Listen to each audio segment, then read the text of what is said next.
मेरा प्रश्न था, कल मैं मंदिर में आए थे हम, जब उस टाइम मंगल कलश की स्थापना होती थी, तो 2 लड़के मोजे पहन के आए थे।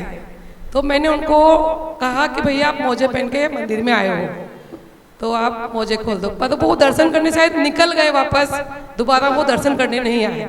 ऐसे मेरी कई बार किसी को भी बोल देती हूँ, जैसे बड़ी लेडीज होती हैं बिना चुन्नी के सिर ढक के मंदिर आ जाती हैं, तो कई बार उनको भी बोल देते कि आप चुन्नी रख लीजिए माथे में, तो उसका कहाँ तक मुझे दोष लगेगा या इसमें क्या दोष का फल है माता?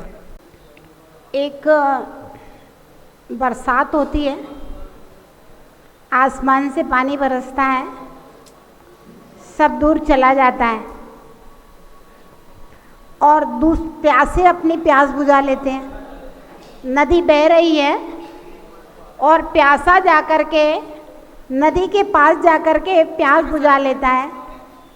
कुएं में जल है, प्यासा जाकर के जल खींच करके प्यास बुझा लेता है, और वही जल अगर तुम गिलास में लेकर के किसी में के मुंह में लगाओ तो कहेगा नहीं नहीं हमें नहीं पीना, मैं नहीं पीना। ज़्यादा पिलाओ तो वो गुस्सा होके भाग जाएगा। कुछ चीज़ें ऐसी होती हैं जिनको लिख करके बैनर बनवा करके बाहर लगा दो बड़े बड़े अक्षरों में, जिससे लोग पढ़ लें कि भाई जिनालय के अंदर जूते चप्पल मोजे उतार करके और पैर धो करके प्रवेश करें, अन्यथा आपको पाप कर्म का बंध होएगा। ऐसा। और सिर ढकने के विषय में भी अपन लिख के टांग सकते हैं कि भाई जिनालय के अंदर सिर ढक करके प्रवेश करें और अपना दुपट्टा चुन्नी साड़ी जिसके पास जो है वह सिर ढक करके मंदिर में प्रवेश करेंगे तो विनय पूर्वक भगवान के दर्शन करने का विशेष फल होता है।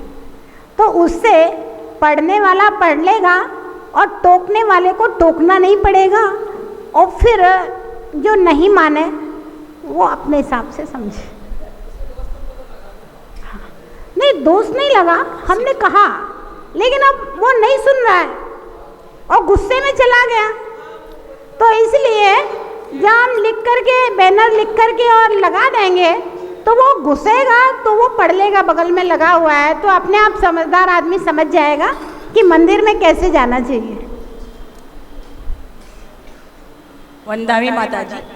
माता जी, मेरा प्रश्न ये है कि जैसे लोग पूजा पाठ करते हैं, जिनवाणी रखते हैं, स्वाध्याय करते हैं, लेकिन अगर जिनवाणी फटी हुई हो तो उसके तरफ उनका कोई ध्यान नहीं जाता, जिनवाणी की व्यावर्ती नहीं करते, अपना पूजा की और स्वाध्याय किया, ऐसे कैसे जिनवाणी को रख दिया। उसमें चावल भी रहते हैं, कभी कभी लौंग भी रहती है, तो उसमें उनको मतलब पुण्य लग रहा है पूजा करने का, क्या जिनवाणी की तरफ व्यावर्ती न करने का कुछ बंद लग रहा है? जो लोग जिनवाणी को अलमारी में से उठाया, पूजा की, उसमें लौंग डाल दिए, चावल डाल दिए और ऐसे ही रख दिया, तो उन लोगों को भगवान की पूजा का पुण्य तो लग रहा है, लेकिन जिनवाणी की असाधना का पाप भी लग रहा है।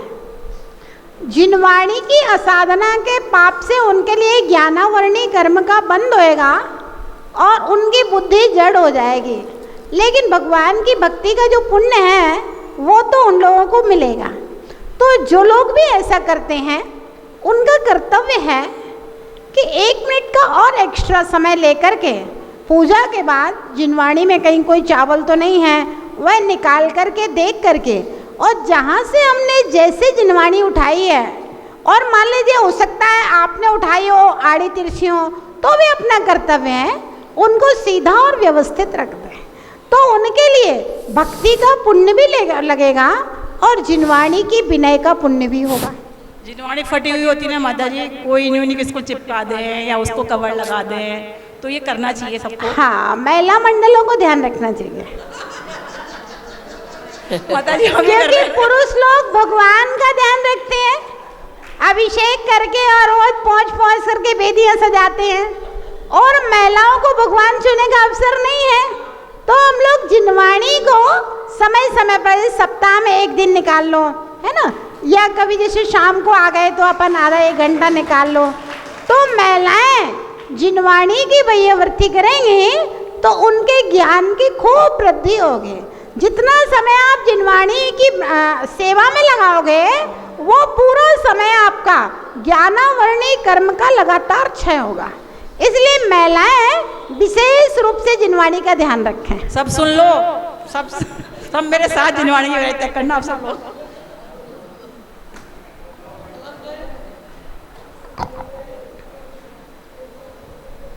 गुरु माँ के चरणों में मेरे और मेरे परिवार का बारंबार वंदनामी माता जी, वंदनामी वंदन। माता जी, जम्बू द्वीप में 34 विजयार्थ पर्वत कहाँ कहाँ है? क्या? जम्बू द्वीप में विजयार्थ पर्वत 34 कहाँ कहाँ है? बहुत अच्छा प्रश्न है। अब तत्वार्थ सूत्र पढ़ने आना आप, मध्यलोक का वर्णन कल से शुरू होगा, है ना। तो एक विजयार्थ पर्वत भरत क्षेत्र में, एक ऐरावत क्षेत्र में, है ना, और एक विदेश क्षेत्र संबंधी, जम्बू द्वीप के विदेश क्षेत्र संबंधी 32 उपविदेय हैं। उन 32 उपविदेयों में एक एक विजयार्थ पर्वत है। इस तरह से 32 उपविदेयों के और एक भरत क्षेत्र का, एक ऐरावत क्षेत्र का, ऐसे जम्बू द्वीप में 34 विजयार्थ पर्वत हैं। वंदामी माता जी, जिसने दर्शन मोहिनी प्रकृति के साथ सात प्रकृतियाँ क्षय कर ली है, वो क्षयिक सम्यक तो प्राप्त कर लिया है, तो उसे वो उपसम श्रेणी चढ़ेगा या छपक श्रेणी? इनने नहीं पढ़ा ऐसा है, गोमठ सर जीव कांड। जिस जीव ने अनंतानुबंधी चार, आप लोगों को प्रश्न समझ में आया कि नहीं? 7 प्रकृति कुछ एक भी प्रश्न समझ में नहीं आया कि इन्हीं का नहीं आया? इन्हीं का नहीं आया, बाकी सब आ गया ना? ठीक है। इनका ये प्रश्न है कि जिस जीव ने अनंतानुबंधी 4 क्रोध मान माया लोभ, मिथ्यात्व, सम्यक मिथ्यात्व और सम्यक्त प्रकृति, इनका क्षय करके क्षयिक सम्यक दर्शन प्राप्त कर लिया है। अब जब वह मुनि बनेगा तो उपसम श्रेणी चढ़ेगा या क्षयिक श्रेणी चढ़ेगा? छपक श्रेणी चढ़ेगा। तो देखिए, क्षयिक सम्यक दृष्टि उपसम श्रेणी भी चढ़ सकता है और छपक श्रेणी भी चढ़ सकता है, दोनों श्रेणी चढ़ सकता है क्षयिक सम्यक दृष्टि। वंदना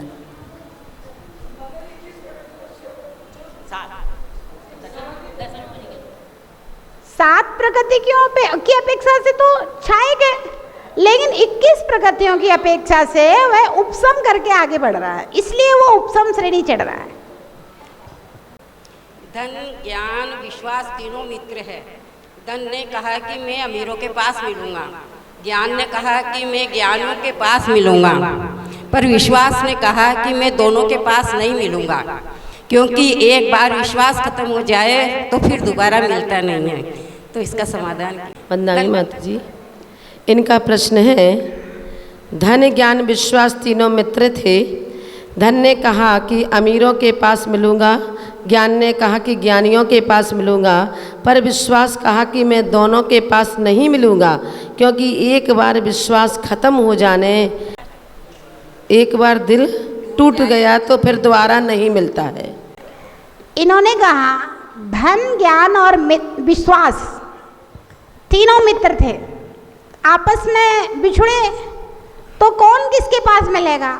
धन ने कहा हम पैसे वालों के पास मिलेंगे, साधारण सी बात है। ज्ञान ने कहा हम विद्वानों के पास मिलेंगे, लेकिन विश्वास ने कहा हम इन दोनों के पास नहीं मिलेंगे।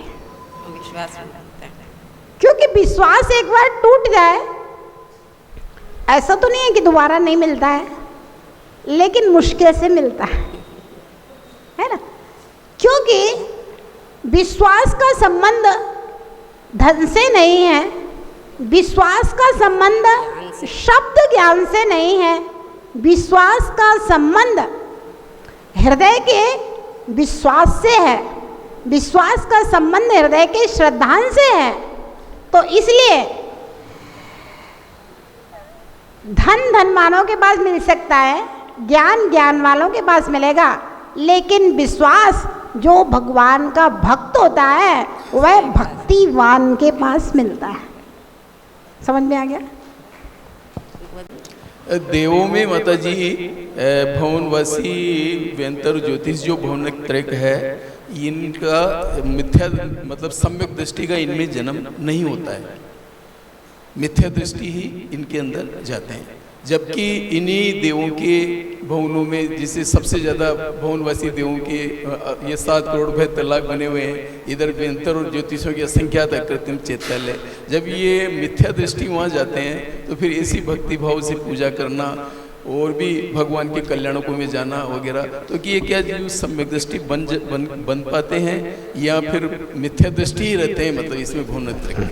इनका प्रश्न ये है कि भवनत्रिक में सबसे ज़्यादा देव होते हैं और उनमें जन्म लेने वाले लोग सम्यक दृष्टि नहीं होते हैं, मिथ्या दृष्टि होते हैं।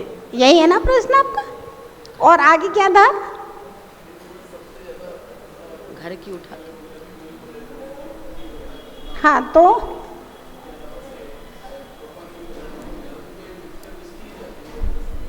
नहीं, ऐसा नहीं है, बता रहे, बैठ जाओ।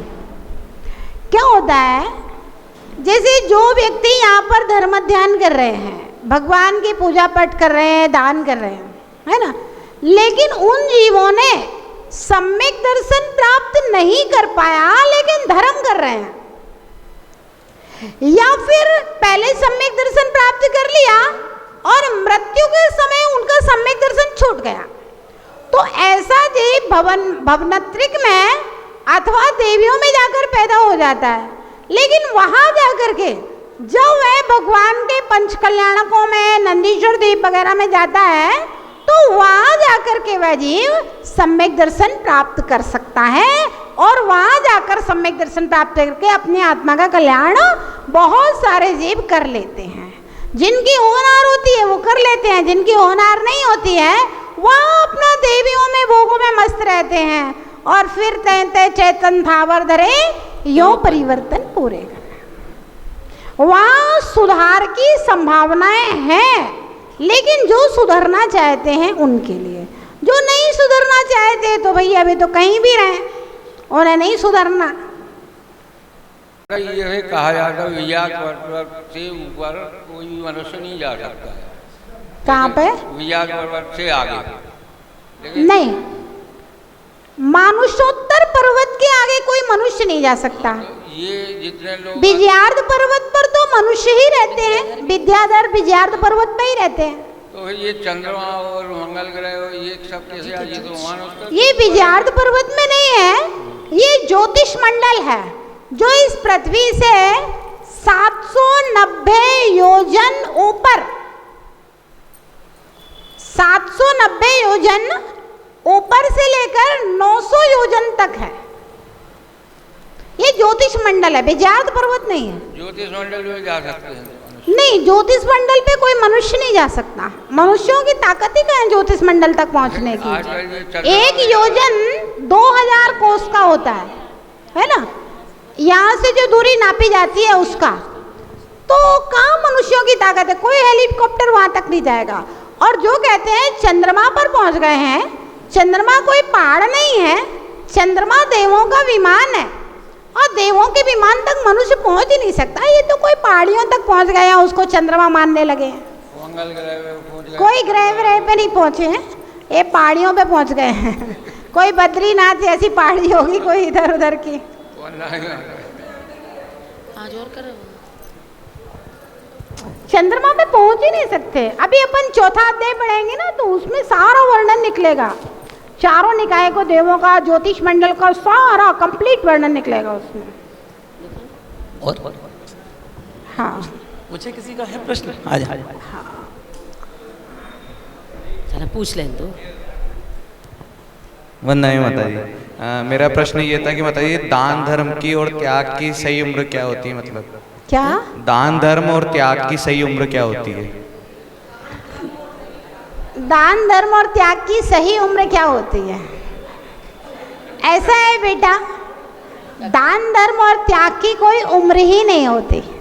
अच्छा, 8 वर्ष से व्यक्ति सम्यक दर्शन प्राप्त करने की योग्यता रखता है और 8 वर्ष का बच्चा मुनि बनने की योग्यता रखता है। वो पैसा जब हो तब अब जब जागे तभी सवेरा, जब जिसकी बुद्धि में आ जाए, जब जिसको धर्म समझ में आ जाए, वही उसके दान धर्म की और व्रत संयम नियम की उम्र है। अन्य कोई महानुभाव? एक ये दादाजी को कुछ पूछना था। पाटिल साहब आप हाँ, पीछे। बस आज का अंतिम प्रश्न, आगे कल फिर। समय हो गया। ओके। वंदा में माता जी, सबको जय जय। मेरा एक पूछना था आपसे प्रश्न कि अभी जो भी अपन तीर्थंकरों के पंच कल्याण के मनाते हैं, कल्याण के तिथियों से, तो अभी ये विक्रम संवत से ही मनाते हैं ना अपना। तो पहले शुरू में कौन सी से गणना की जाती थी इनकी तिथि दर्पणों की, ताकि उस अभी की जो विक्रम संवत की जो तिथियां है ना, उस टाइम कौन सी तिथियां थी, किस गणना की जाती थी? कब? जो अपन तीर्थंकरों के कब इनका गर्भ कल्याण का हुआ, कब इनका जन्म कल्याण का हुआ, कब ये हुआ, तो किस? इसका वर्णन तिलोय परिणति ग्रंथ में आया है। जहाँ ज्योतिष मंडल का वर्णन आया है, वहाँ किस किस प्रकार से सूर्य चंद्रमा का भ्रमण होता है। 5 साल के बाद, 5 साल का एक युग होता है, 5 साल के बाद तिथि वगैरह फिर ज्यों की त्यों प्रारंभ हो जाती है ना। तो जो आज तिथि है ना, जिन तिथियों में लिखा हुआ है, उन्हीं तिथियों में भगवान के 5 कल्याण हुए थे। और भगवान महावीर की वाणी के द्वारा हमने ये जाना है कि इन तिथियों में इस प्रकार से भगवानों के ये 5 कल्याण हुए। तो किस नाम से जाने जाते थे? अभी जैसे विक्रम संवत, वीर संवत तिथियां चलती हैं ना, तो उस टाइम कौन से वो चलते थे, ताकि अब ये तो अपने को नहीं पता, लेकिन 12 महीने के नाम तो यही चलते थे और तिथियों के नाम यही थे जो थे। अब वीर निर्वाण संवत वीर निर्वाण से चल रहा है। अब हो सकता है उस समय पारसनाथ से महावीर तक पारसनाथ निर्वाण संवत चलता हो, आदिनाथ से अजितनाथ तक अजितनाथ निर्वाण संवत चलता हो, ऐसा आगम में कोई उल्लेख पढ़ने में नहीं। तो कैसे उस टाइम की तिथियों का कैसे अभी आकलन किया तिथियां तो ऐसे होती थी ना, जैसे सावन भादो कुआर कार्तिक चैत आषाढ़, इनका ये तिथि।